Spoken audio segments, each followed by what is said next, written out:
Assalamualaikum warahmatullahi wabarakatuh. Kisah orang meninggal pada masa Nabi Muhammad Sallallahu Alaihi Wasallam. Kisah ini disampaikan oleh Imam Muhammad bin Abu Bakar dalam kitabnya Al-Mawaid Al-Usfuriyah pada hadis yang ke-15.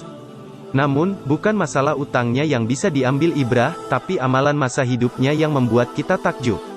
Suatu ketika, Nabi Muhammad Sallallahu Alaihi Wasallam sedang duduk-duduk di pinggiran kota Madinah. Lalu, tak lama kemudian orang-orang lewat di depan beliau sambil memikul jenazah. Pertama kali yang ditanyakan beliau bukan nama atau asal dari jenazah tersebut, melainkan apakah ia punya utang atau tidak. Nabi Sallallahu Alaihi Wasallam bertanya pada mereka, apakah ia memiliki utang. Orang-orang itu langsung menjawab dengan penuh hormat, iya, dia punya utang sejumlah 4 dirham. Mendengar penuturan orang-orang tersebut, Nabi enggan menjadi imam salat untuknya.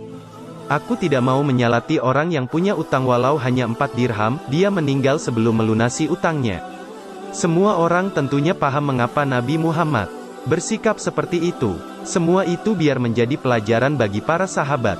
Namun, tidak lama dari Nabi mengucapkan keengganannya untuk menyalati jenazah itu, Allah Sallallahu wa Ta'ala mengutus malaikat Jibril alaihi salam untuk menemuinya. Wahai Rasulullah, Allah Sallallahu wa Ta'ala mengirimkan salam padamu. Salatilah orang itu, dia sudah diampuni.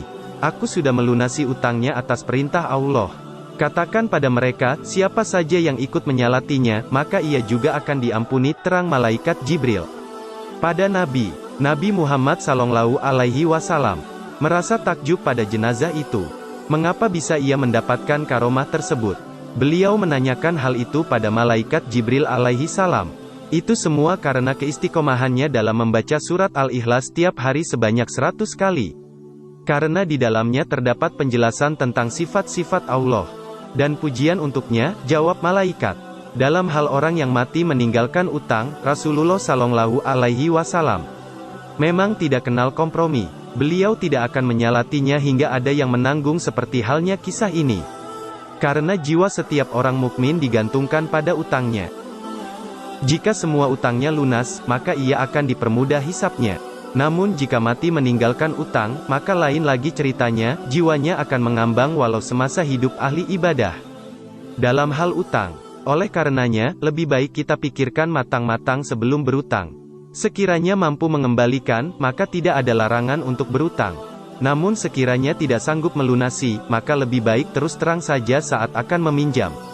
Biar ada kejelasan dan tidak menyesal di kemudian hari. Sungguh, saat kita mati tanpa meninggalkan utang, maka jalan menuju surga lebih mudah. Saat hati terbebas dari sifat takanur. Saat kita tidak suka ingkar janji, menjalankan amanah dengan sebenar-benarnya, saat itulah pintu surga terbuka untuk kita. Jangan andalkan salat, puasa, atau haji, bila masih memiliki utang, maka semua ditangguhkan. Bahkan orang yang mati syahid pun, ketika ia meninggalkan utang, dosa utangnya tidak akan diampuni. Kisah ini bukan berarti mengajarkan kita untuk berutang dan mengharap malaikat yang melunasi dengan amalan Al-Ikhlas 100 kali dalam sehari. Kisah menunjukkan tentang karomah bagi orang-orang yang istiqomah mengamalkan surat Al-Ikhlas. Soal utang, lain cerita, kita tetap harus membayarnya sebelum ajal menjemput. Atau menulisnya dalam bentuk wasiat. Wallahu a'lam bishawab. Nah, topik Islami sampai di sini perjumpaan kita kali ini. Semoga video tadi dapat memberi hikmah dan pembelajaran bagi kita semua. Dan jangan lupa juga tekan tombol subscribe dan notifikasinya agar tidak ketinggalan video-video terupdate terbaru. Wabillahi taufiq wal hidayah. Wassalamualaikum warahmatullahi wabarakatuh.